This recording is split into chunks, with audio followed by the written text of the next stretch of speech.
Assalamualaikum warahmatullahi wabarakatuh. Waalaikumsalam. Kembali lagi bersama Dasuki Ngalor Kidul, yang pada hari ini saya diberi kesempatan oleh Gus Romzi untuk sowan kepada beliau menimba ilmunya. Belajar bersama. Yang Gus, Selamat siang. sehat Gus? Alhamdulillah sehat. Kalau sama saya nggak bisa ngalor ngidul nih. Niatan Mulan juga. Siap Gus. Multi perspektif. Siap Gus. Pokoknya nggak hanya ngalor ngidul, ngetan duluan kita siap. Nimba ilmu dari Gus Romzi. Kita dari Indramayu hari ini sudah ada di Pondok Pesantren Asigor Gedongan. Alhamdulillah diperkenankan waktunya oleh beliau. Gus, pertama saya ingin menanyakan, apakah panjenengan masih bolak-balik istana, Gus? Masih. Insya Allah sampai 2024 lah. Oh. Jadi selama periode kedua Pak Jokowi, Insya Allah masih bantu Mas Amin di staf khusus Presiden. Jadi masih ada tugas-tugas dari kantor. Alhamdulillah. Santri kerjaannya di istana Presiden. Kita harus bisa mengikuti jejak beliau. Kalau jejak beliau itu ke istana, kita harus minimal ya di kementeriannya lah. Itu Gus, saya ingin memberikan banyak pertanyaan kepada panjenengan sebenarnya. Mudah-mudahan bisa dijawab. Siap. Yang pertama saya ingin mendapatkan perspektif dari panjenengan. Santri hari ini ilmu nahu, sorok, kemudian dan lain sebagainya, apakah itu masih diperlukan di era digital hari ini, Gus? Saya rasa kalau ilmu-ilmu yang tadi disebutin oleh Kang Dasuki itu bukan pilihan. Oke. Jadi beberapa hal memang kita harus memilih ini mau dipelajari atau tidak dipelajari. Tapi buat santri, ilmu-ilmu yang kaitannya dengan ilmu keagamaan dan perangkat untuk memenuhi semua kapasitas keagamaan itu hukumnya wajib dan sifatnya wajib. Artinya tetap harus dipelajari. Jadi meskipun santri misalnya mau jadi pengusaha, mau jadi politisi, mau jadi apa, basis pengetahuan yang digunakan untuk perangkat memahami agama lebih dalam itu hukumnya tetap wajib. Jadi tetap kalau ditanya apakah relevan dengan zaman, tetap relevan karena kita kan butuh figur-figur santri yang integritasnya tinggi karena dia memahami agama dan dalil keagamaan kan. Agama mengajarkan kebaikan, mendorong manusia untuk menghindari kecurangan dan sebagainya. Jadi dia harus punya basis keagamaan yang kuat. Untuk punya basis keagamaan yang kuat, dia harus memahami ilmu-ilmu yang tadi disebutin. Nafu, sorof dan sebagainya. Meskipun mungkin kita berpikir itu nggak langsung relate dengan urusan politik atau ekonomi, tapi sebenarnya sangat berpengaruh. Dan orang mempelajari ilmu nahu akan lebih memahami ilmu ekonomi syariah misalnya. Memahami ilmu ekonomi syariah bisa terlibat secara utuh dalam peningkatan ekonomi umat. Nah itu kan berarti saling berkaitan. Jadi saya rasa itu bukan pilihan sekali lagi ya. Jadi kalau mau disebut santri ya harus punya kapasitas pengetahuan itu. Pengetahuan yang lain itu adalah interdisciplinary atau disiplin ilmu lain yang kemudian menguatkan disiplin ilmu yang udah dimiliki gitu. Jadi itu bukan pilihan. Itu basic, wajib. Itu basic, itu wajib. Dan itu kriteria wajib kalau mau dibilang santri ya harus memahami itu kan. Oke. Bener kan ya? Bener. Kira-kira gitu kan? Ngopi dingin kan?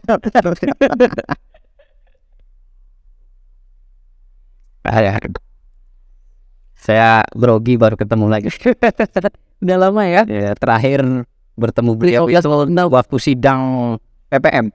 Partai kampus ya, lantai 2. Mungkin 15 tahun yang lalu. Iya, 15 tahun yang lalu. Nah, selanjutnya Gus, saya minta pendapat dari Gus Romzi. Banyak pesantren atau santri dari Indonesia itu lebih difokuskan untuk belajar ke Timur Tengah ya.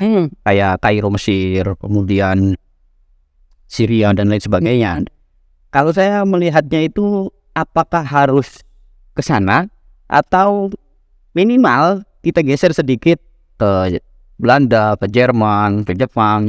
Gimana? Soal apakah harus di Timur Tengah atau diaspora santri ini harus lebih luas misalnya ke barat atau ke timur, ke selatan, ke utara gitu ya. Tergantung proyeksi santri ini mau khidmat di bidang apa. Kalau dia mau terus berkhidmat di jalur keagamaan dalam hal ini misalnya yang misalnya mau mendakik gitu ya, mau memahami ilmu-ilmu keagamaan sampai ke dalam-dalamnya, tentu saja pergi ke Timur Tengah pilihan yang jauh lebih tepat.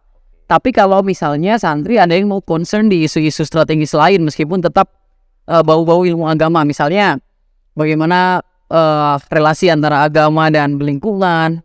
Hal tersebut kan bisa juga dipelajari di barat. Atau santri yang mau langsung jadi profesional secara utuh. Misalnya ada santri yang kuliah jurusan pertambangan di Jerman misalnya, atau saya pernah bertemu santri yang dia jurusan ilmu cahaya atau apalah gitu bahasnya.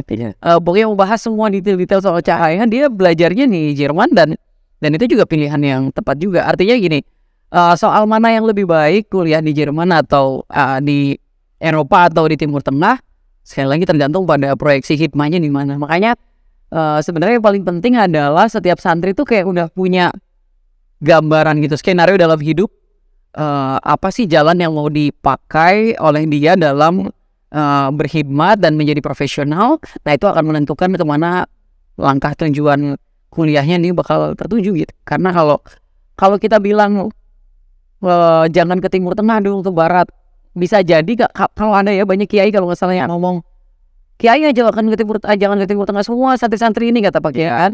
Santri kalau bisa juga ke Barat. Biasanya itu karena memang kita butuh lebih banyak diaspora santri di ragam ilmu, ragam ruang profesional. Jadi kita bisa mewarnai lebih banyak isu-isu sosial di Indonesia daripada sebatas isu-isu keagamaan aja gitu. Paling sih begitu. Jadi kayaknya sih begitu. Iya, karena kan saya melihat kalau santri jadi astronot di Indonesia itu kan keren, Bos. Betul. Kalau santri menjadi pemenang Kiroa itu kan sudah biasa ini. Sudah biasa. Dari zamannya kita Warnan, mencuri internasional. Betul. Kalau ada santri jadi astronot di NASA dari Indonesia, itu santri itu kan keren. Nah, peluangnya besar banget. Sekarang kan banyak ya beasiswa-beasiswa buat santri juga. Kalau misalnya kita ngomongin soal kesempatan yang nggak ada, saya rasa kesempatannya besar. Cuman memang pada saat proses pendidikan di pondok pesantren harus memang mulai dikenalkan bahwa kalau ngomonginnya soal profesi ataupun khidmah ke masyarakat itu nggak cuma sebatas profesi-profesi keagamaan atau ruang pengabdian di bidang keagamaan. Ada banyak ruang-ruang lain yang lebih mungkin secara hitung-hitungan manusia ya, kayaknya lebih anfa gitu ya, lebih membawa maslahat lebih besar, dan proses pengenalan itu memang harus dilakukan secara rutin di pondok pesantren. Kayaknya santri tuh punya bayangan mau jadi astronot, tapi kalau pondok pesantren tidak memfasilitasi misalnya pengalaman khusus untuk memahami apa itu astronomi, bagaimana menjadi astronot, apa yang ada di luar angkasa sana, kan mimpi itu juga nggak kebangun. Betul. Kan kenal dulu baru mau mendalam. Jadi karena di Indonesia ini khususnya tidak hanya santri, Gus. Indonesia hari ini kan hanya sebatas konsumen lah ya. Karena pemilik saham terbesar dari apa yang kita nikmati hari ini itu kan milik orang luar. Betul. Kayak Twitter, Facebook dan sebagainya. Kita yang menikmati. Pasarnya kita yang terbesar. Betul. Tapi per hari ini belum ada dari kita yang memiliki yang bisa dikonsumsi untuk kita. Oleh kita, ya untuk Indonesia lah. Itu belum ada. Kalau santri bisa seperti itu kan sangat keren sekali. Keren, harusnya sih bisa ya. Harusnya bisa, dan upaya ke sana masih terus dikerjakan. Pesantren-pesantren juga semuanya udah luar biasa berbenah, dan kelebihannya pondok pesantren ini kan selalu bertransformasi menyesuaikan dengan kebutuhan zaman dan kebutuhan santri-santri biar lebih siap menghadapi zaman. Tapi transformasi digital ini kan membawa perubahan yang besar ya. Akhirnya pesantren juga harus melakukan perubahan besar-besaran yang Kang Dasuki lakukan misalnya hari ini ya.